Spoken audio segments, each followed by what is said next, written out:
السلام عليكم ورحمة الله وبركاته. اللهم صل وسلم وبارك على نبينا محمد وعلى آله وصحبه أجمعين. بسم الله الذي أطعمهم من جوع وآمنهم من خوف.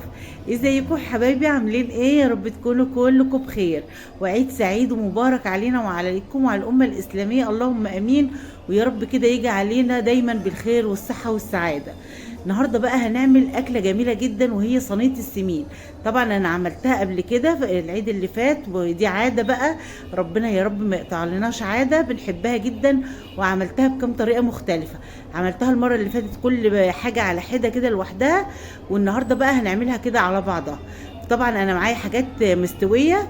معايا هنا مستخدمه اللسان، جايباه كده بحاله بلغاليغه بكل حاجاته، سلقاه طبعا وطبعا مستوي زي الفل، وشال الكفر من عليه.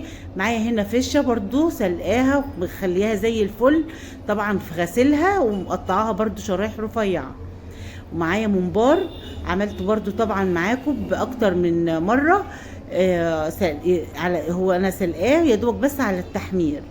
طبعا بقى هنيجي بقى للحاجات اللي هي النية بتاعتنا. معايا كبدة، معايا قلب وكلاوي، وطبعا برضو عاملاها شرايح رفيعة عشان عارفين ان القلب بياخد سوا شوية عن الكبدة. ومعايا هنا لحمة مفرومة عاملاها كفتة، مش عاملة فيها بصل ولا حاجة عشان انا مكتفية بكمية البصل اللي انا هستخدمها في الاكلة. ومعايا هنا ليا حتة كبيرة كده، ومعايا راس توم، ومعايا كام قرن فلفل اخضر على حامي يخلوا الاكله تحفه جدا.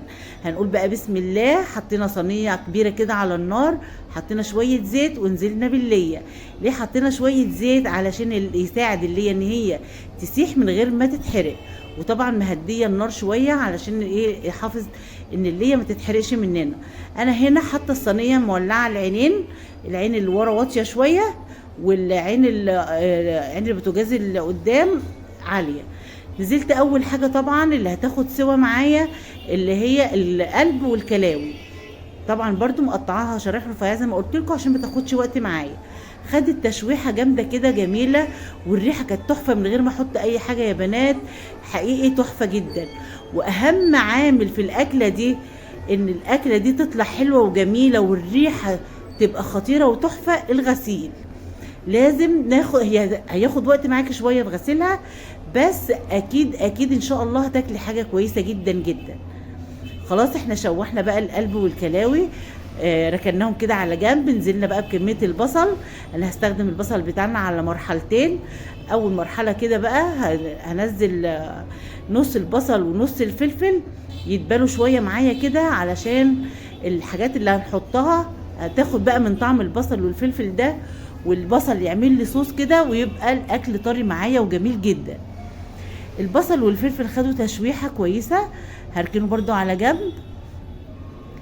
طبعا احنا بنبتدي بقى بالحاجات النية. هنزل بقى بالكفتة اللي انا مش حاطه فيها بصل، يا دوبك بس فرمه معاها حته من اللية وملح وفلفل وبهارات فقط لا غير، تحسي بطعم اللحمه معانا. تمام، انا حطيت كده الكفته معايا ومش هحركها خالص خالص في الصينيه دلوقتي. هسيبها بقى شويه تتشمع وتمسك نفسها كده، بحاولش ان انا اقلبها عشان ما تفكش مني. هروح اعمل ايه بقى دلوقتي على بال ما هي بقى تتشمع معايا؟ جبت اللسان كده وهقطعه. دي بقى قطعه برضو من اللحمه. لحمه الراس دي حبيبي بتبقى جميله جدا وناعمه، وحقيقي ما فيهاش تمين ولا اي حاجه.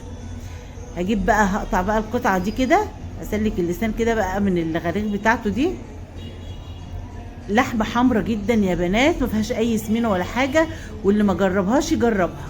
هبتدي بقى ان انا اقطعها حلقات كده زي اكني بقطع لحمه بارده. تحفه جدا يا بنات، وان شاء الله اللي ما جربش الاكله دي يجربها بطريقتي، وباذن الله هتعجبه.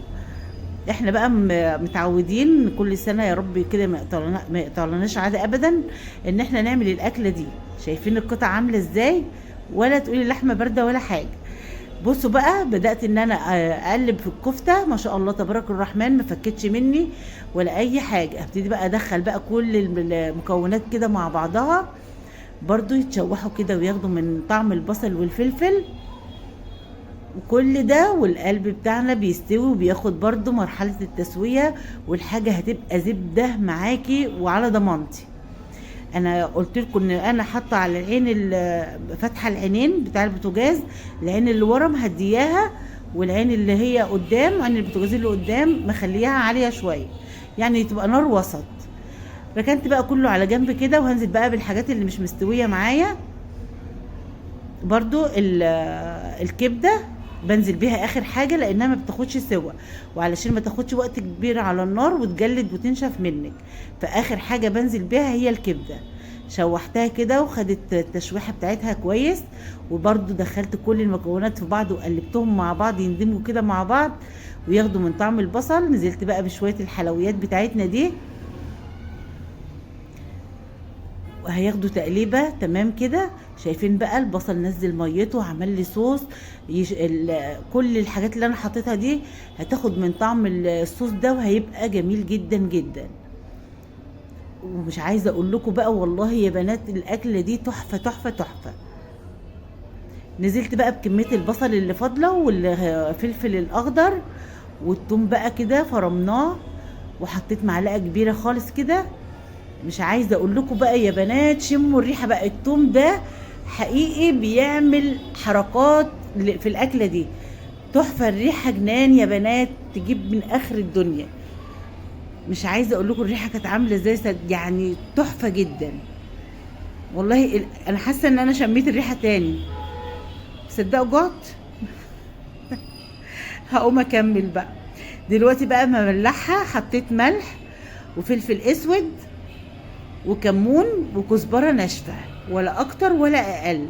ملح، فلفل اسود، كمون، كزبره ناشفه، بس يا بنات هي دي التوابل اللي انا بستخدمها في الاكله دي.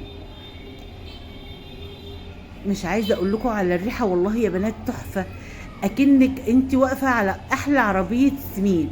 حاجتنا منضفينها في بيتنا، خدت صحيح وقت بقى في التنظيف والحاجات دي. بصوا يعني مرمطتها من التنظيف بصراحه، حتى يعني ريحه الاكل تشهي من النظافه. يعني حقيقي الاكله دي هي النظافه. انا بقى كنت نسيت الفشه، فهحطها دلوقتي. هي طبعا مستويه معايا، مش هتاخد ولا اي حاجه يعني، يا دوبك. بس برضو هسيبها شويه في الصوص بتاع البصل والثوم تشرب من الصوص، وخلاص الاكله بتاعتنا كده جاهزه. هبتدي بقى بقيه اللسان بتاعنا بحمره كده بقى في حته زبده وشويه زيت برضو، ياخد اللون الاحمر الجميل ده. الاكله ما خدتش وقت، انا طبعا منضفه الحاجات دي قبلها بيوم وحطها في التلاجة، وبعد كده صحيت الصبح عملت حاجتي وما فيش اي عطله ولا اي تعب ولا حاجه. خلاص حمرت اللسان، وبعد كده بحمر الممبار.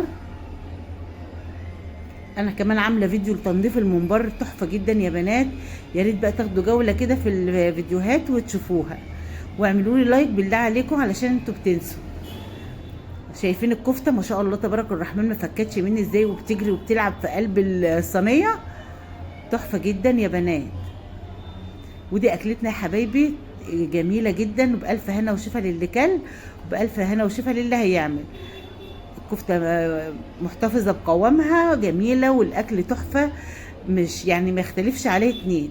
والممبار بقى شكله مشهي كده لوحده وجميل جدا جدا. الممبار دوت ما بياخدش معايا سوا خالص. اول نص ساعه كده بسيبه على نار عاليه، وبعد كده بهدي النار، بيبقى تحفه جدا. وزي ما احنا شايفين هو ساعه بالظبط على النار. وشايفين بقى لحمه بارده دي ولا ايه؟ لا ده لسان، ولسان بقى هتاكلوا صوابعكم وراه. وشيبسي